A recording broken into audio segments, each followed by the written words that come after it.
Hey guys, welcome to Farming by Faith. I'm Robert Mayfield. Glad you can join us this week. On this week's episode, we're going to be looking at the wood chip method gardening and what needs to take place to do that. So right now, what I'm doing is one of the tomato plants that I was growing during the summertime.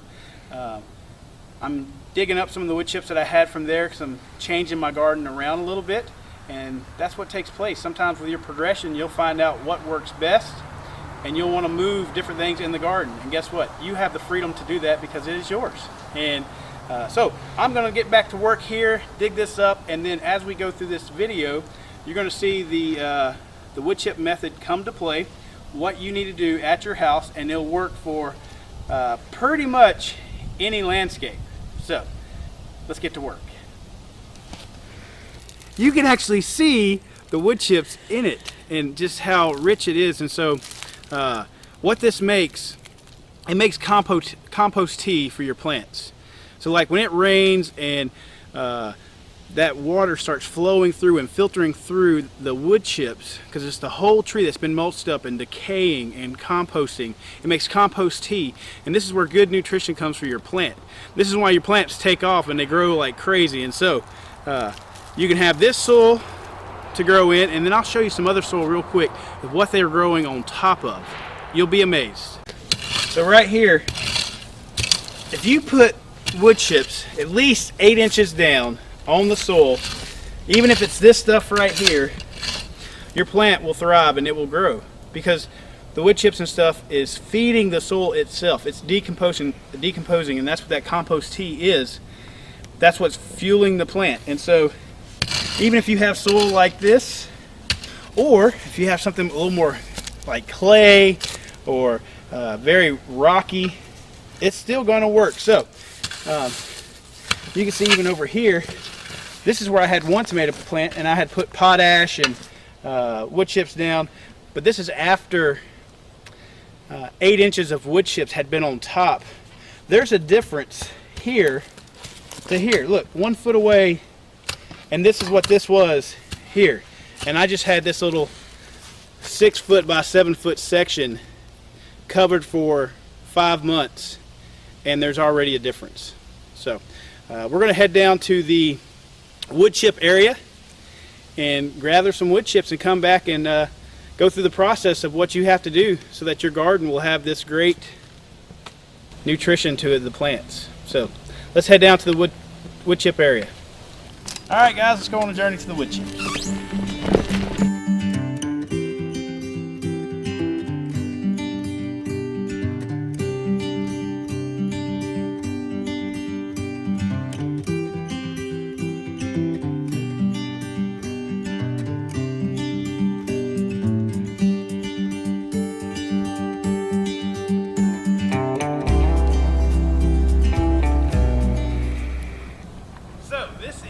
Massive pile of wood chips.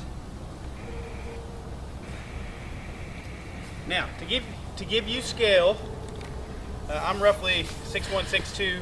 Depending on which gas station I'm at, I can definitely fluctuate.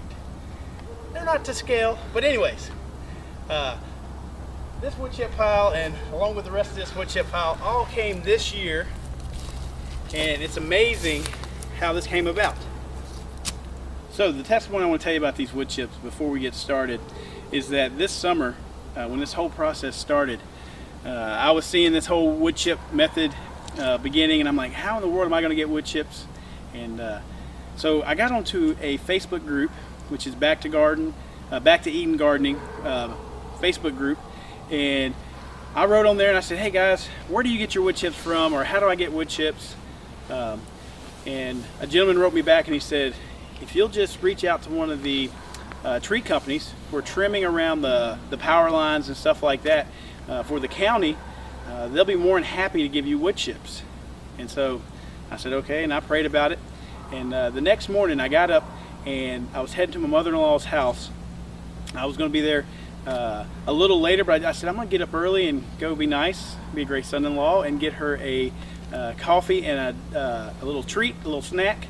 And me and Selah, we headed that way, turned out of the road. Not even a half mile from the house, there was a tree company trimming up the power lines, cutting down tree branches.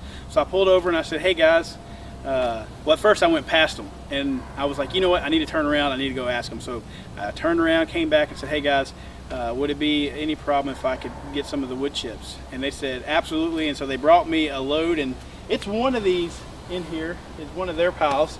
And so I was already thankful that, man, I got my first pile of wood chips.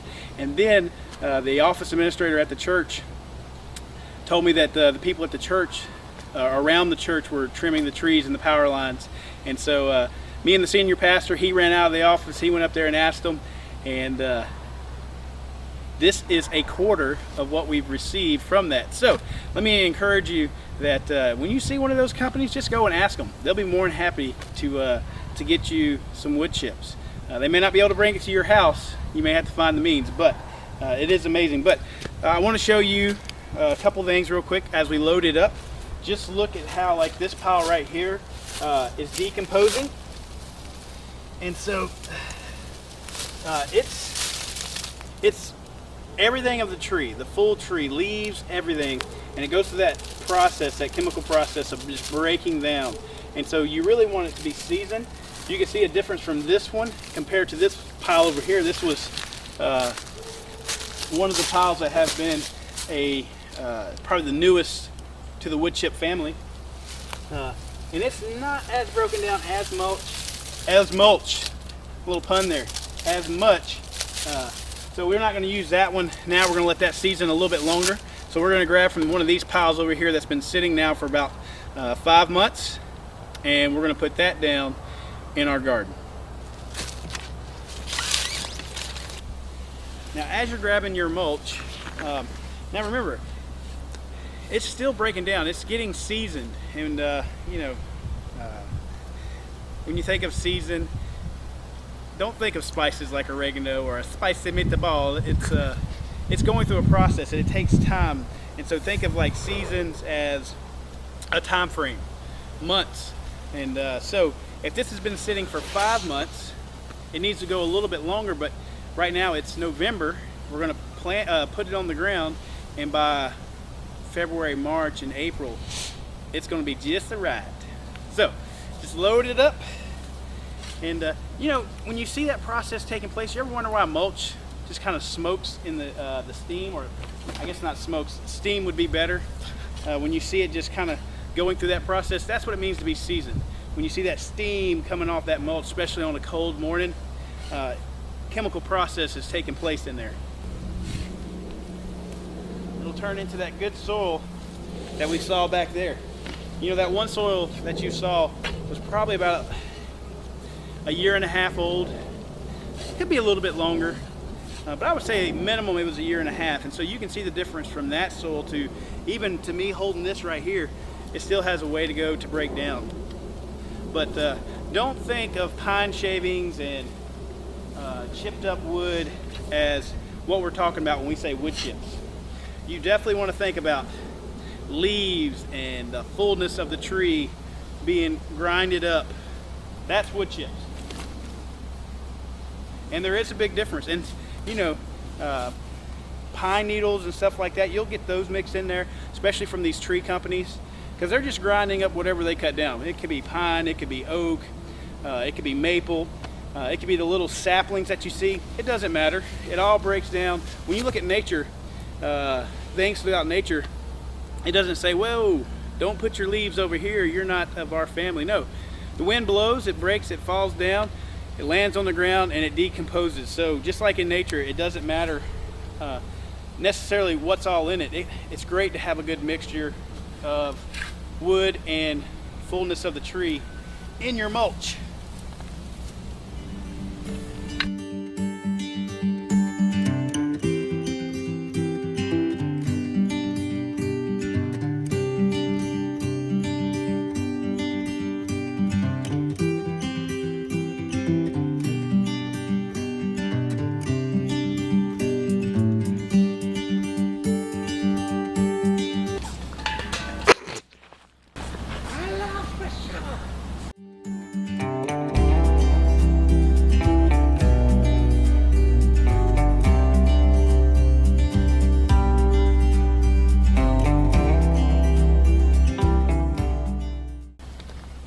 Alright guys, we're about to lay down our wood chips and go through that process, but first I want to read a little scripture for you, just because it's kind of, when we say farming by faith,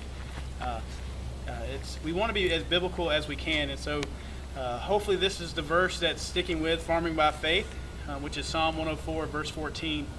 You cause the grass to grow for the livestock and plants for man to cultivate, that he may bring forth food from the earth. And so when you just think about the sovereignty of God and what he does, he causes all these things to grow.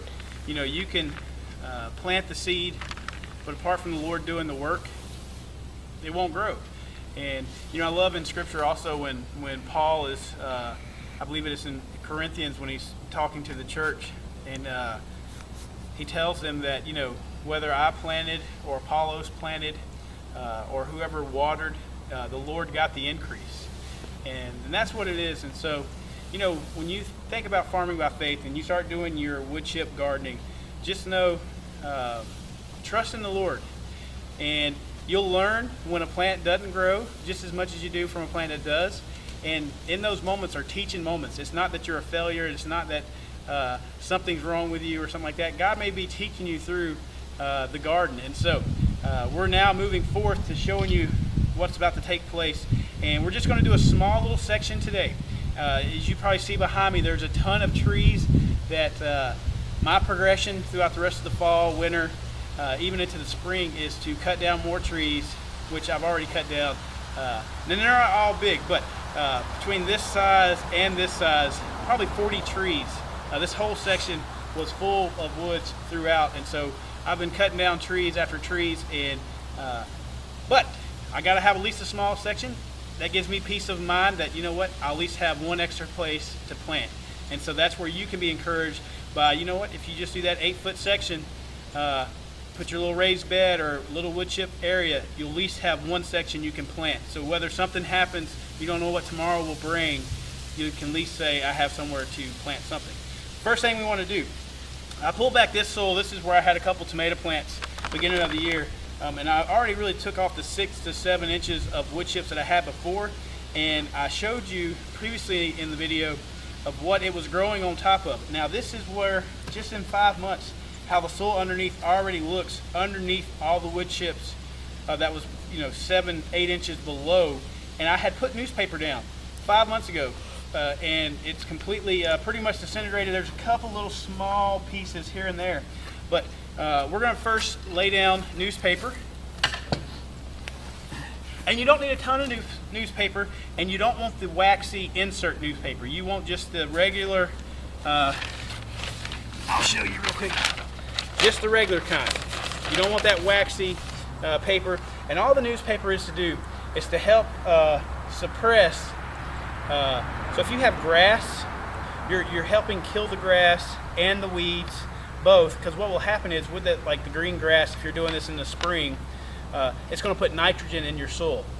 And so things need air to live. It needs oxygen to breathe. And so by putting the newspaper down, you're just putting another layer of suppressing the weeds or the grass. And now in my area, I really don't have a ton of weeds, and I don't have, obviously, grass. But I'm still going to put it down anyways, because this is probably for the majority of other people. They will have grass and so on. And so this will just help keep weeds and grass suppressed. As long as you add on the other stuff, you're going to put some leaves. If you have chicken manure, you can put that on as well. And then the wood chips. But we're just going to cover this down. And so I pulled that other soil back so I can take a handful and place it on top of the newspaper so that it keeps it from blowing in the wind. So what I'm going to do is I'm just going to do this little section right here just for the time of the video, just to show you what I would do. So just place you some dirt back on there. Sure, that's what we want.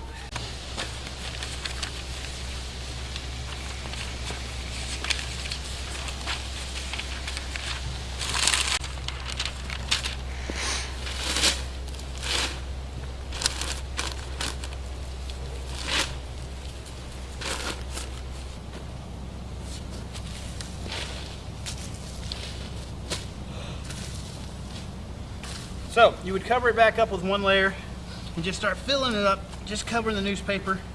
Now, if you have chicken manure, this is a good time to put chicken manure. If you don't, it's not a worry. It definitely will help with that, with your soil and just helping everything, get more nutrition from it. But if you don't have it, and if you got leaves work good.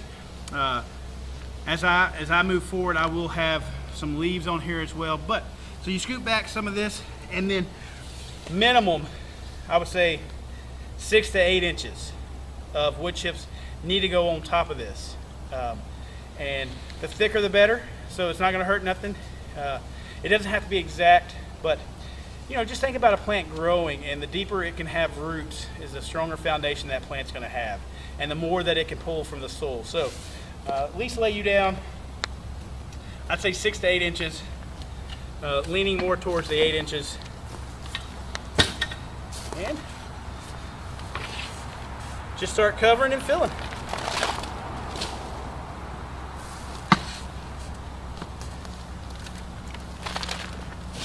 Keep laying that on there, lay it on thick. You definitely want the depth to your garden area where it's going to grow.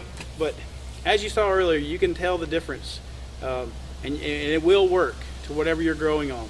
And so just start putting it down now. Let the season do its work. Let the rain and the winter, and if you get snow and stuff, it will help compost, make compost tea for your soil. It will start breaking down the mulch. It will do its job. And so you don't have to worry. You'll be ready to go by springtime. But hopefully we answered some questions today, and if you get more questions, write those in the comment section. And if we need to do another video, we'll definitely do that. All right, guys, I hope you enjoyed the video today. Like, comment, or subscribe if you will. Or you know what to do. Ring that bell if you get a chance. But I hope you enjoyed the video. I really appreciate everyone who takes the time to view them. And hopefully it blesses somebody. So take care, God bless, and we'll see you on the next episode.